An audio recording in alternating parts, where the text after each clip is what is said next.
Hi, welcome to the Nurture Nature Show. I am the Reverend Dr. Laura Kim Joyner of One Earth Conservation and Ministry. I serve as wildlife veterinarian and Unitarian Universalist minister. During our time together, we will have a chance to nurture ourselves so that we can nurture all of nature. Welcome into this community of hope and nourishment and solidarity with all of life.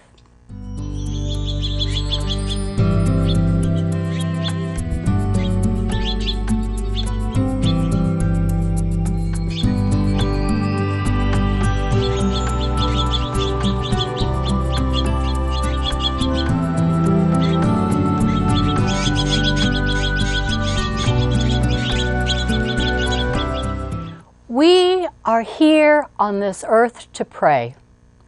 I'm not talking about the kind of praying where you call sacredness into your life. I'm talking about the predator-prey relationship. We're all into the predator-prey cycle, and it's a beautiful thing. We evolved to take care of ourselves, and this means at harming for others. Albert Schweitzer said it and called it the necessity of life. He says all of us must benefit and cause harm to others, and he said it lays a great burden upon us. And indeed, it does cause a great burden. We evolved, every human culture evolved to have sexual violence, and by that I mean rape, as well as homicide and war. It's in our DNA. We evolved to do this. But just because we can does not mean that we do. Slowly over the millennia, the level of violence has decreased. We are a plastic species. Plasticity means in the human frame that we can choose to harm or to benefit. We can choose another pathway and change our cultural expectations as well as our biological mechanisms. In short, we can choose to care for one another, to make choices based on compassion. And we can do this because we also evolved to take care of one another. And why would that be? Why would we evolve to take care of one another? It's because we depend on one another, of our own kind and of other species and of the environment. We need each other, so we take care of one another. Affirming this interdependence life is affirmed in many world's traditions. In Unitarian Universalism, it's our seventh principle, that we respect and affirm the interdependent web of life. So we are gaining wisdom by telling a new story. It's not that we are predators and we must compete to take care of ourselves, but we can also choose to collaborate with one another. And to live this way takes an awful lot of wisdom and reverence. To choose compassion and love, to take care of the many, that's a very hard thing to do. But it can be done, as in this story that I want to tell you about a group of people in Honduras. I work in La Mezquita in Honduras. It's a village of indigenous people where I go to work as a minister and a wildlife veterinarian. I go with them because they want to take care of their scarlet macaws, such you see in the picture here. Their scarlet macaws are endangered. Why is that? Well, it's because people want to take the young birds, the chicks, from their families and from their parents and sell them into the illegal pet trade. Where once there were thousands upon thousands of these birds in Honduras as well as all over Central America, now there's only a couple hundred left. And you know, it's not only the birds that are under threat, but so are the people. People with power and privilege want to take this land away from them, their ancestral lands. One man decided he was not going to put up with that anymore. He took a stand. His name is Tomas. He is an elder of the village. One day he had had enough of the people coming and taking his birds and violence in his land and doing the illegal logging. He decided to turn in the names of the people who had poached the parrots, who had stolen the parrots and taken the trees from him. What did the government do of Honduras? Nothing. What did the people do whose names he turned in? They waited for him down at the river, and they shot him 4 times. This was right before I was supposed to go and visit to help them take care of their macaws. Tomas nearly died, But he journeyed with us anyway. 5 months, limping, going through the forest, and one day down at the river, he showed me his wounds, where he had had the surgery and where the bullets had entered his body. And I said, Tomas, why are you risking your life? We had to hire the military to come in to protect you and to protect others. And he told me, Doctora, everything is at risk, so I am willing to risk everything. If the birds don't make it, neither do my people. Tomas is not alone in thinking this way. He had to flee the village, as did his parents, whose house was burned down, but the people are slowly coming back to their traditional way of life. One year, our first year there, we did a survey of the nest, and we found out that the poaching was nearly 100%. And we presented the data to the village elders, and they called a meeting. And what they decided to do was to take a stand and to organize parrot patrols to protect their parrots so they would not be taken. So the day after the scientific group left, that was me, the poachers came in and took half of our chicks that year. And so what did the parrot patrol did? At risk to their own life, they went and took back those chicks. So there they are, 4 hours from electricity, with very little education, no animal husbandry, don't know how to take care of these birds. And here they are with basically baby birds. What are they going to do? So they built a makeshift cage and put it in the center of their village. And they fed them their food and shared with them, and they waited for the birds' feathers to grow out so that they could fly. And so one day they opened up the cage door, and the birds walked out, because it takes a while to learn to fly, but eventually they did. And so these birds could join once again, flying around with their parents and their brothers and their cousins. And so they are flying free around the village to this day. And every day, though, they come back and they eat the rice and beans with the villagers. So it's a great success story, right? But it's not always been easy for them.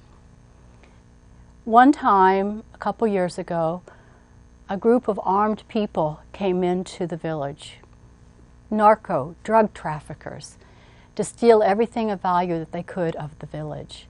And they did. But they didn't take everything of value. The birds were out flying at the time, and so the birds are still there, and the people are still there. Tomas and his people, they know that if they can save the birds, they can save themselves.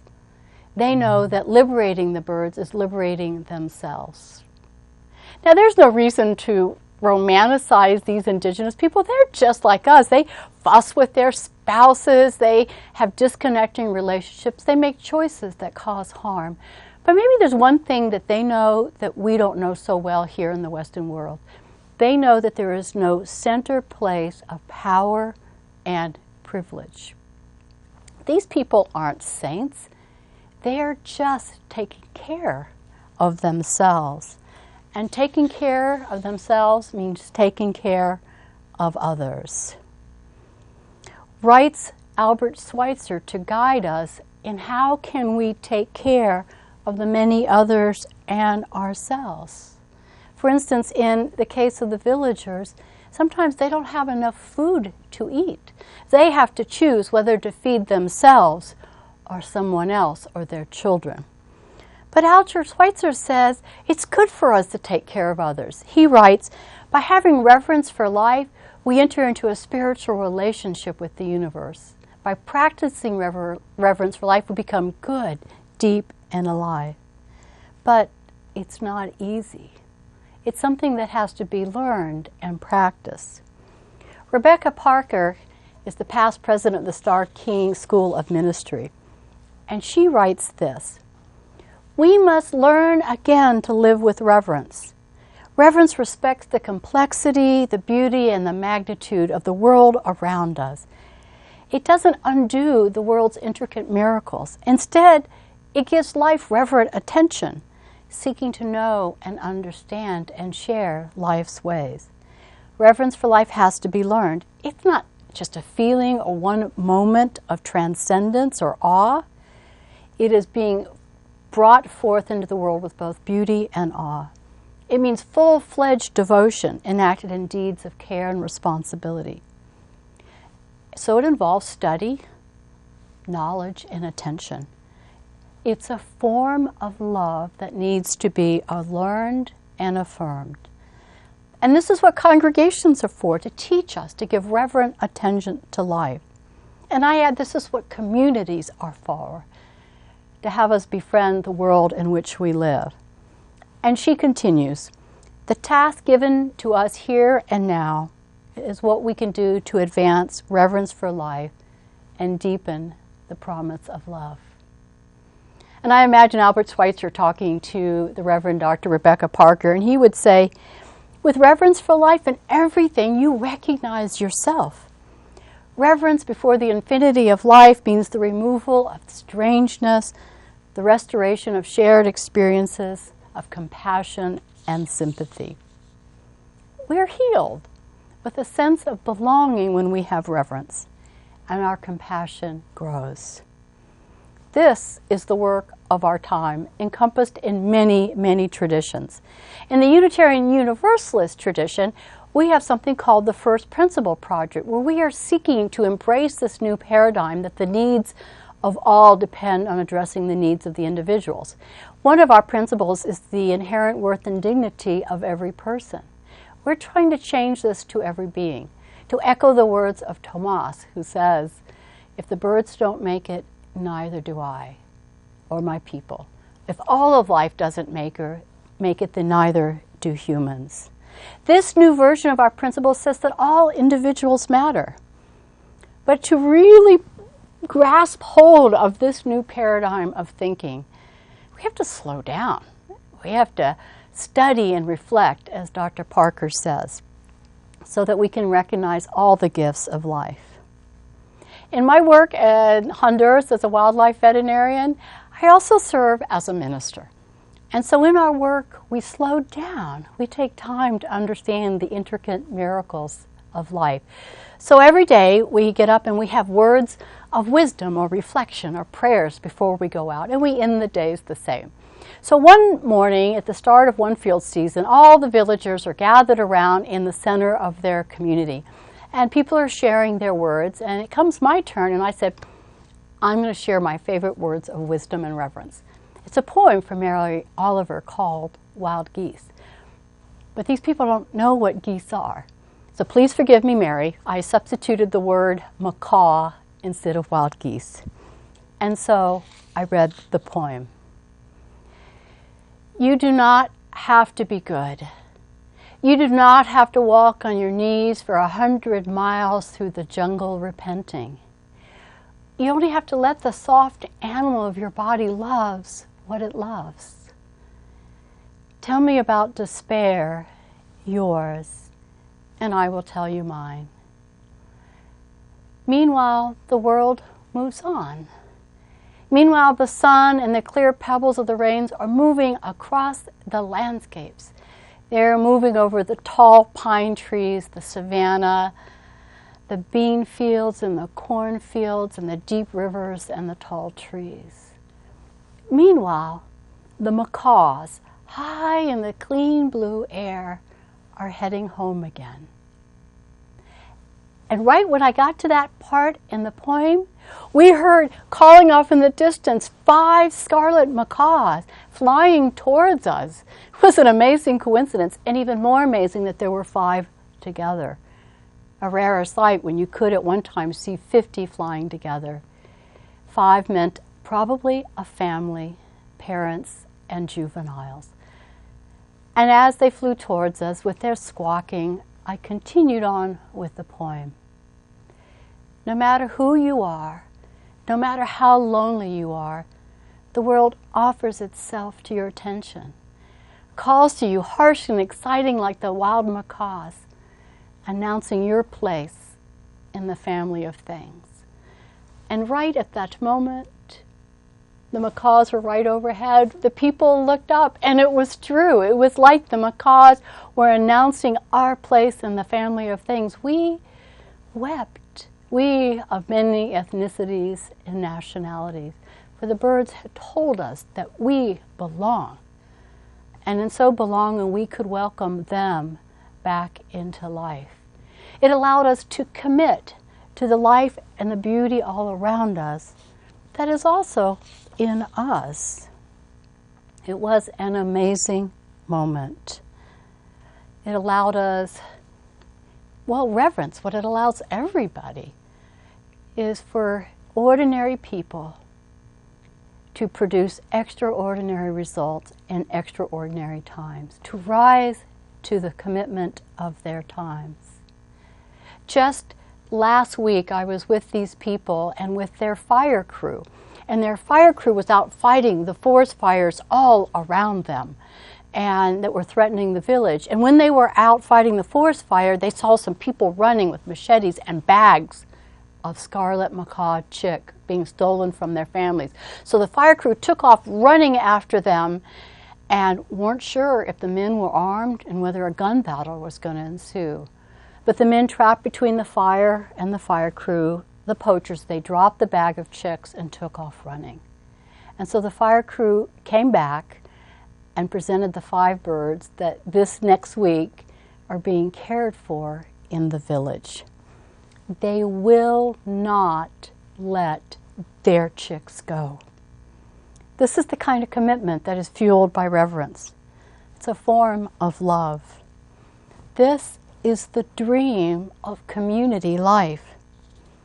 Reverence for life can help our dreams come true. But we have to work for it. The people of La Mesquitia, they work for it. They built this research station hoping that visitors would come, scientists would come, and they're training themselves in conservation and science so they can provide a service and gain income so they can take care of the birds and take care of themselves. Though the final outcome is unknown, we know that we must move towards communities of solidarity, resistance, and hope. In the same week of the fire crew, a truckload of armed drug traffickers passed us on the road. And we had to curtail some of our business in some of the areas that we were going to go in and study the macaws. But we will not go. We will not leave this area. We will not lose our chicks, and we will not lose the land that belonged to these indigenous people. You too can build a house of dreams. All of us can together.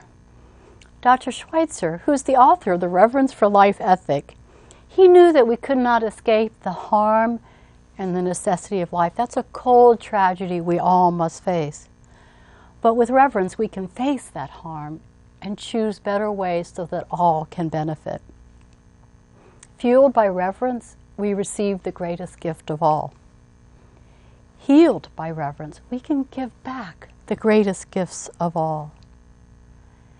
Each of us finds our own way into reverence. Mine happens to be with birds. But perhaps yours is a walk in the woods, tending a garden, or watching children at play. Whatever is your pathway to reverence, stalk reverence relentlessly.